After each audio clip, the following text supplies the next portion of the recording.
Hello student, आज हम class first का चैप्टर नंबर फर्स्ट स्टार्ट कर रहे हैं हिंदी ग्रामर का, जिसका नाम है वर्णमाला।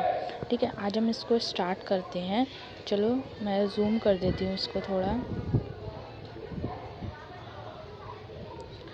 तो जैसे आप इस कर सकते हो, वर्णों या अक्षरों का पूरा समूह वर्णमाला कहलाता है। जो वर्ण होते हैं, हमारे जो अक्षर होते हैं, उनको जब मिलाते हैं ना, जैसे एक तरफ ये वर्ण हो गए और ये अक्षर हो गए, जब हम इनको मिलाते हैं ना, तो ये हमारा वर्णमाला कहलाता है। ठीक है, और आगे ये कह रहा है कि जो हिंदी की वर्णमाला होती है वो दो प्रकार की होती है, जैसे आपने पढ़ा होगा। ठीक है, फर्स्ट होती है स्वर, दूसरी होती है व्यंजन। ठीक है, इंग्लिश की हम इंग्लिश में बात करेंगे, अभी हम ओनली हिंदी में बात करते हैं। ठीक है, तो आगे है, ये कह रहे हैं जो वर्णमाला होती है ना, वो कैसे होती है। मैं स्वर की आपको बताती हूँ। जो स्वर होता है उसमें अ से अंग तक जो अक्षर होते हैं वो स्वर की कैटेगरी में डाले गए हैं। ठीक है, और जो व्यंजन होता है, जो व्यंजन की कैटेगरी होती है, इसमें आपका क से य तक डाला गया है। ठीक है, इनको ऐसे डिवाइड कर दिया गया है।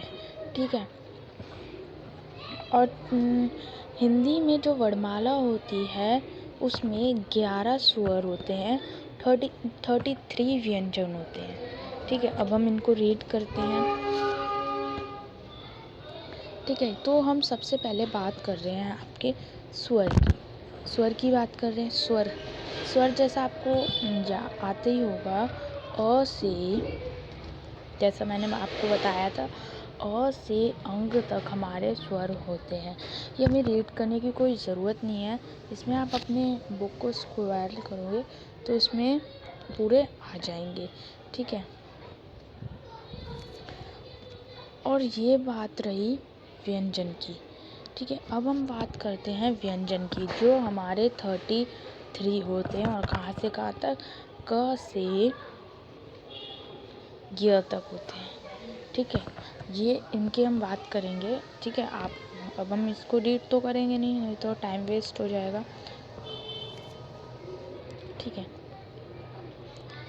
अब जो व्यंजन है ना, व्यंजन की कुछ कैटेगरीज है। तो ये कैटेगरी है संयुक्त व्यंजन। ठीक है, जो संयुक्त व्यंजन है वो क्या होता है, जैसे आपने देखा होगा, मैंने आपको कहा जो व्यंजन होते हैं वो क से य तक होते हैं। ठीक है, जो व्यंजन होते हैं वो क से य तक होते हैं। ठीक है, बट आपने देखा होगा कि इसमें और भी व्यंजन डाले गए हैं, इसमें और भी व्यंजन डाले जाते हैं। आपने देखा होगा, कहीं आपने ये भी देखा होगा शब्द लिखे हुए। ठीक है, ये ऐसे जो ये शब्द होते हैं, ये दो व्यंजनों को मिलाकर बनाए जाते हैं, तब एक बनता है। जैसे कि जो फर्स्ट ही है, आप फर्स्ट ही देख लो, ये जो क होता है आपका, और जो श से षटकोण होता है, इनको मिला के हमारा ये वाला श बनता है। ठीक है, आपने देखा ही होगा वैसे तो। और जो आपका नेक्स्ट दे रखा है, ठीक है, ये किससे मिलता है, आप इसको बोलोगे ना त्र, आप इसको जब बोलोगे त्र, तो इसमें आप बोलते समय देख रहे होगे त्र मतलब र प्लस वो त प्लस र, त्र बोलने में ही होता है। जैसे आप नेक्स्ट ही देख लो, आगे है य से ज्ञानी होता है, तो इसको ज और ड़ इससे मिला के बनाते हैं ज्ञ। ठीक है, जो ये वाला होता है इसका अलग मीनिंग होता है, इसका अलग मीनिंग होता है। बट कई बच्चे क्या करते हैं, जहाँ पर ये लगना होता है वहाँ पर ये लगा देते हैं, इसलिए उनके मार्क्स जो होते हैं वो कट जाते हैं।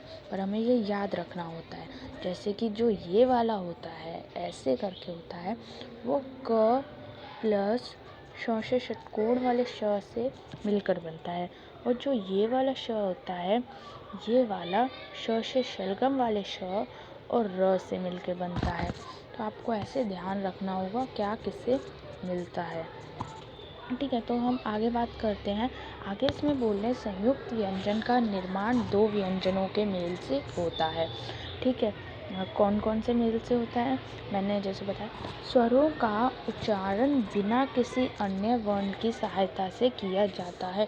जो स्वर होते हैं उनका कोई दूसरे वर्ण से करते हैं, जैसे कि जो अ है, ठीक है, अ है, अ की तो कोई मात्रा नहीं होती, ये मात्रा का चैप्टर हम आगे पढ़ेंगे। ठीक है, वैसे ही इसमें बोल रहे हैं। तो व्यंजन है, व्यंजन का बिना कोई जैसा वो है उसी से किया जाता है।